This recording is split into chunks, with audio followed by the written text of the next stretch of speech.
and welcome to Little Learners. In today's video we're going to be doing a bit more of a deep dive into the new Birth to 5 Matters document, which I made a video on recently. In that video I asked if you wanted to know a bit more about it in more detail, and lots of you said you did, so here we are. The way I see this video kind of going is that we will do a bit of a background on the document, then we'll look at parts of the document in more detail, we'll do a bit of a comparison between this document and the DfE's new Development Matters document, and we'll probably throw in some comparisons between the Birth to 5 Matters document and the old or current, depending on when you watch this video, Development Matters document. It's quite a long document, so I've got my notes here and I've got my laptop as well.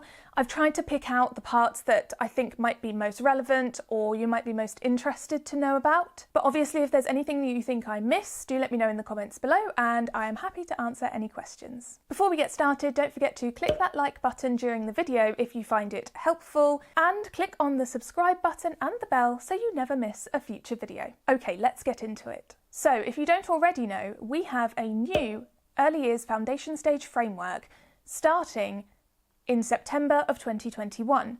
Some schools have been early adopter schools and have been using the new framework for this academic year that we are currently in. Although depending on when you watch this, I know that might be a bit confusing. So we are currently in the 2020-2021 year. The framework is of course a statutory document that we as early years practitioners have to use, but there are also non-statutory documents you can also use. Up until now, we have known about the Development Matters document, which was made in conjunction with early education. This time, however, the DfE decided to do their own Development Matters document, which looks like this. However, the Early Years Coalition, made of these organisations, have created a new non-statutory document that kind of looks more like the Development Matters document we used to know and love, but is now called Birth to 5 Matters.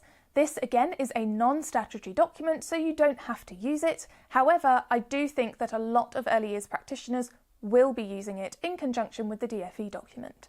You may also see this as an alternative to the DfE Development Matters document, so do let me know in the comments below at the end of this video what you think you'll be using. Let's look at what the Early Years Coalition said about this document.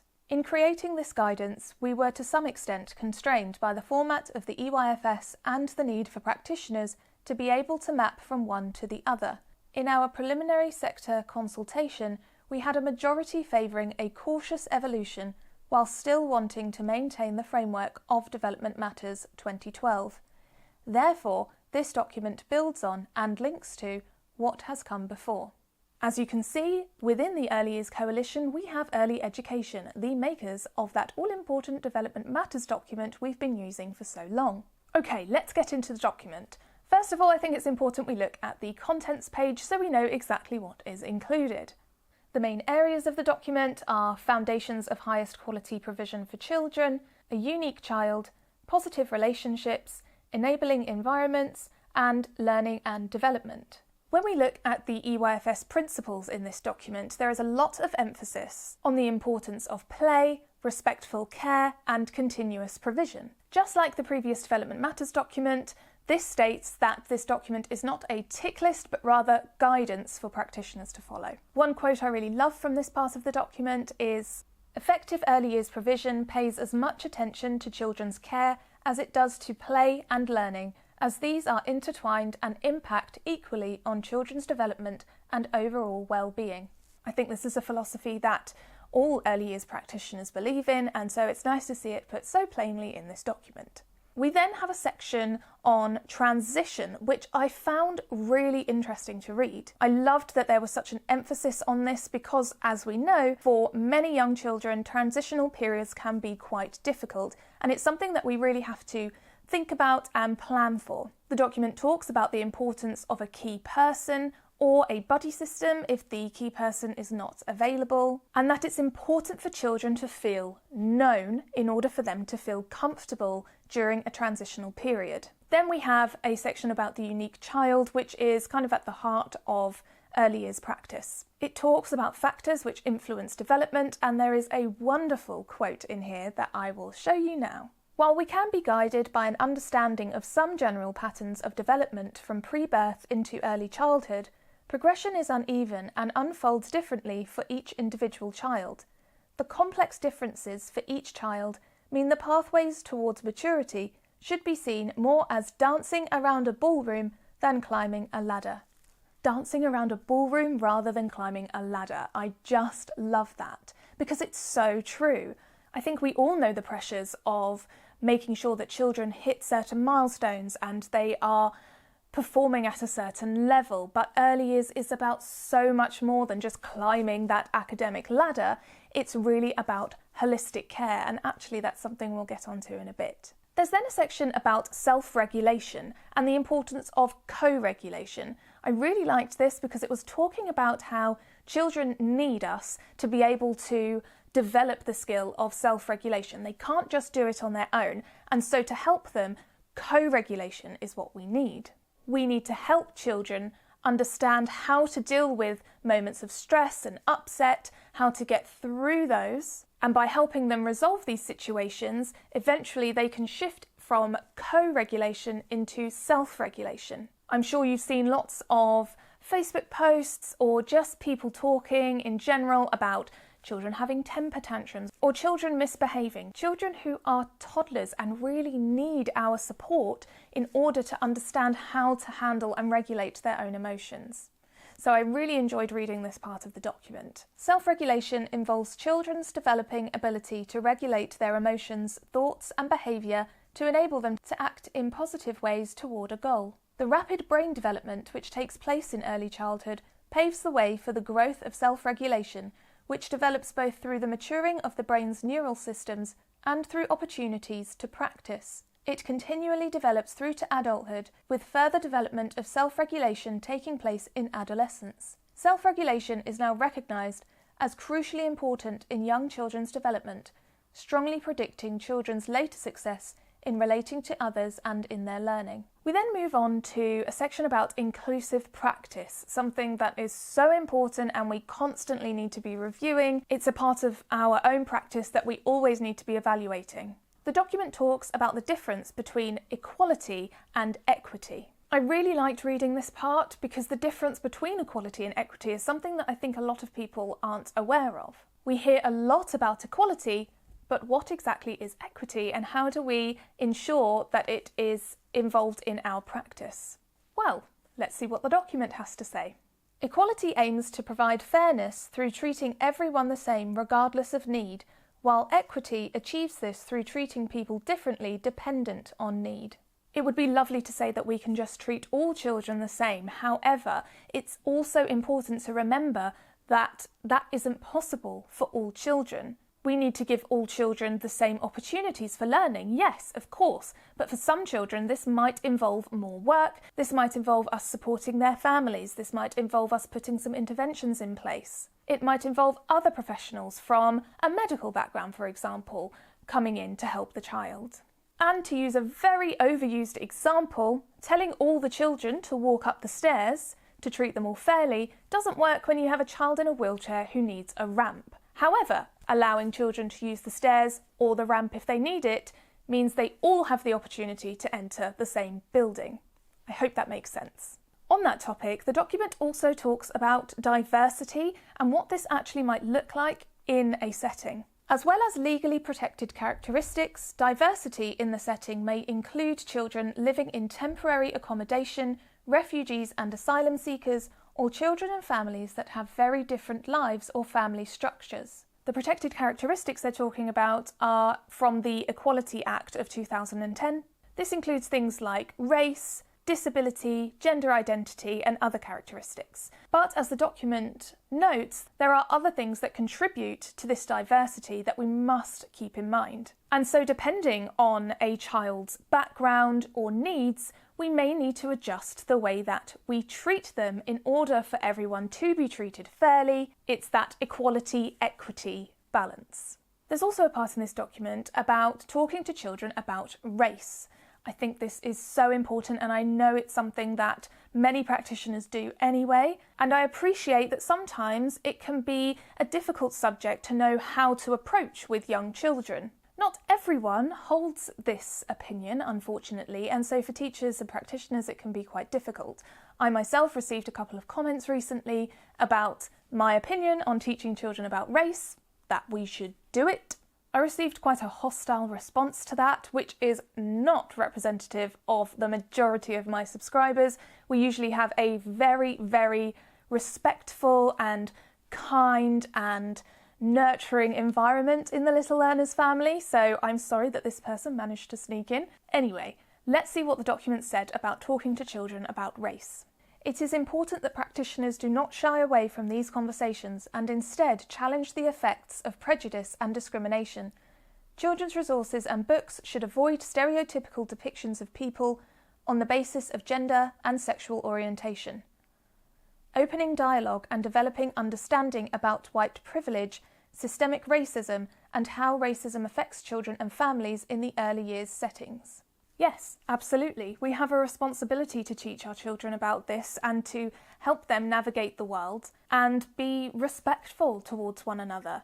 This is just an anecdote of mine, but personally I grew up in a very multicultural community, and so I have always been interested in other people's religions and communities and cultures. It was just part of my life growing up. However, I have met other people who didn't have an upbringing like that, and so have quite different opinions to me. So if we can teach children about this early enough, it will hopefully result in a much more respectful world. As you just saw, there's also some information in here about LGBTQ+ representation in books and just in learning in general. Of course, we may have many children who come from LGBTQ+ families, and so it's really important for them to feel represented, just as it is for any other child to feel represented in terms of their race or disability, for example. I mentioned before about the importance of a key person, and the document talks about attachment and what makes a good key person. Forming these positive relationships is just so important for children, and it's something that as practitioners we ought to take very seriously. Then we have enabling environments, talking about security, comfort, engagement and opportunity. This of course talks about effective provision and how our provision can really enable children to have so many different learning opportunities. We then have the learning and development section, which talks about observation, assessment and planning. The document talks about the importance of gathering observational evidence rather than just data. Here we have this nice chart that shows how all of these work together. I have linked everything down below if you want to take a look. This particular image is on page 38. Of course, we have information about the characteristics of effective learning in this document, talking about the importance of play and how to develop these crucial characteristics of effective learning. And then we move into the different areas of learning in the kind of style of the old/current, depending on when you're watching this, Development Matters document of 2012. However, it is important to note that the structure of the Birth to 5 Matters document does not necessarily always match the new early years framework. In some cases, the organisation of strands within Birth to 5 Matters does not match the structure of the ELGs, where a more logical arrangement aligning with child development has been used. This will help support practitioners' understanding of child development and how they might support children's progress throughout the EYFS. We then have some information on every area of learning and how these all work together. Of course, all areas of learning are intertwined in some ways, so it's nice to have some examples of this. We then have a section that tells us how to use the document. There are a few things to note here. In the 2012 Development Matters document, we have age bands, such as birth to 11 months, 8 to 20 months, and so on. In the new DFE Development Matters document, the age bands are different. They are birth to 3 years, 3 and 4-year-olds, and reception children.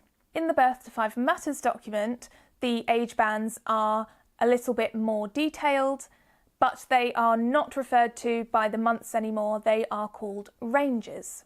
Luckily, the document has a handy key to show us which age ranges each range refers to. For example, here in range 1 we have birth to 6 months.